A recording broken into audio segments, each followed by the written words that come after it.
Hello, this is Daniel from speedcubing.org, and in this video I'm going to be reviewing the MoYu Meilong 4x4x4M.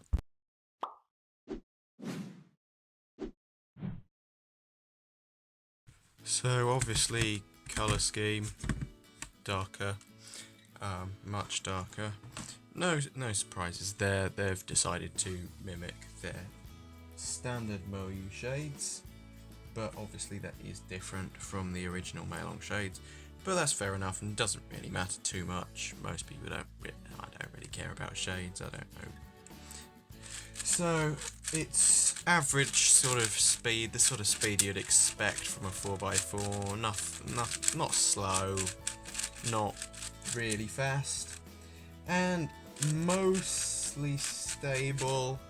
About as stable as, probably slightly less stable than the WRM actually.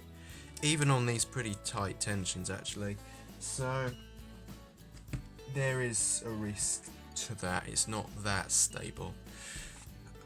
So 3x1 magnets, I put it, and they're pretty weak, but I would say they're probably N40 something. I really don't know exactly, but they're 3x1 millimeters, I think. And it comes in at just £11, which puts it in line with the GMS, as these are now the two cheapest magnetic 4x4s. Major magnetic 4x4s. Unless you make one yourself. The one problem with this, the one major problem, is the corner cutting. Now, obviously, if you're a smooth turner, this is nothing to worry about. If you don't need the corner cutting, fine. But if you do, then there is an issue here. So 2 layers, I put it as about 30 degrees, which is about normal, and about 22 degrees 2-layer reverse, I put it at. However, pretty standard with 4x4, it doesn't have great reverse corner cutting at just 16 degrees I put it at, which isn't too bad I guess, but the forward corner cutting has a bit of an issue in that it's quite easy just trying to do it now. There we go, it's just popped by trying to force a 45-degree corner cut.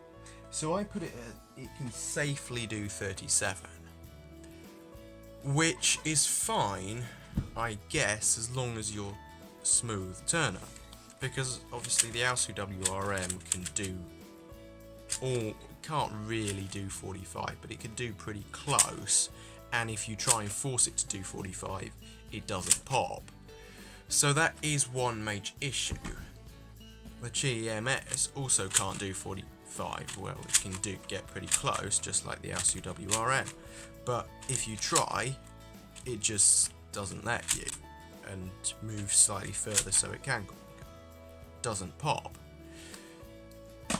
So there is a worry there on the pops. Now you could say tighten the tensions, but to be honest, they're not that loose, and you can see here they're really not that loose. In fact, GMS, I've got it on looser tensions, and I don't think I've changed the tension. And they're not that much looser than the original Meilong 4x4. So there's some slight issue with the design there, I think. Now I shall go on to the mechanism now, instead of just putting it straight back together.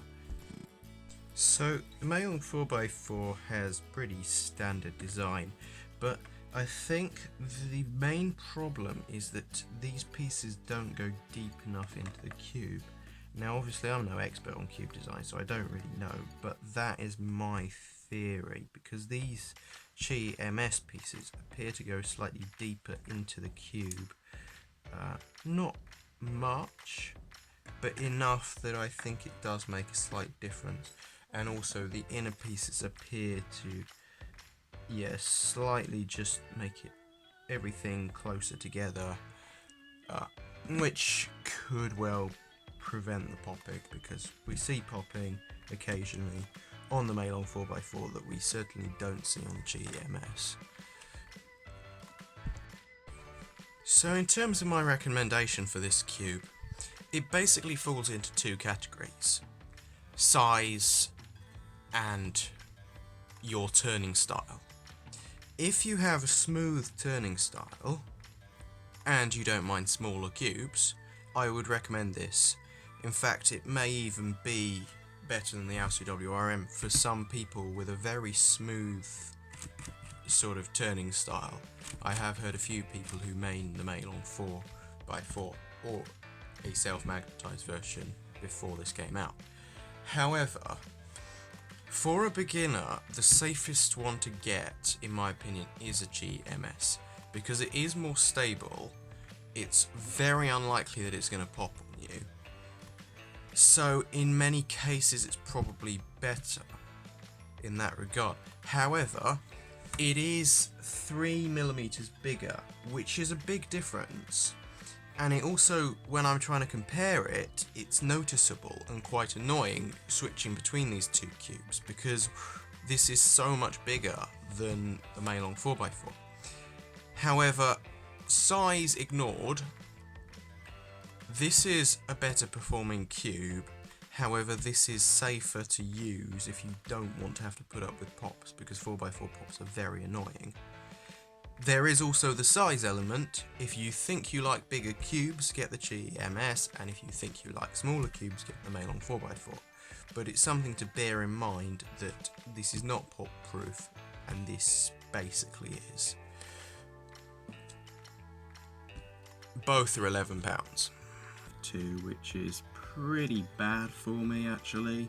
I've been averaging somewhat low 40s on basically any modern 4x4, GEMS, Meilong, ALSU, MGC, LCWRM that is, and Meilong M that is. So it's not great, but then I am in an awkward position when I do these averages. But other than that, recently we hit 250 subscribers, currently at 251 at the point of recording, which is really nice. 250 is a pretty big number of subscribers. Hopefully it'll continue to grow, obviously, but 250 is still great.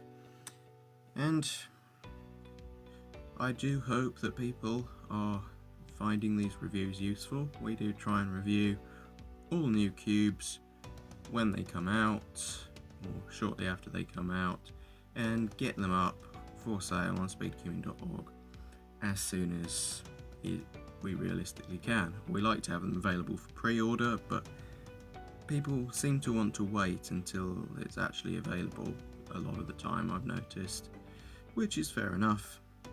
We will continue to have them available for pre-order as soon as we can, as soon as we've actually ordered them. We don't put them on pre-order until we've actually ordered them and paid for them, so that we know that they are coming. And yeah. So also, as part of 250 subscribers, Harry is leaving a Q&A. We'll take a Q&A soon. Hopefully he'll be making that in the next few days. So he might be making a separate video announcing this, but if he doesn't, then please leave questions for him down below. But just make clear that it's a question for him and nothing else.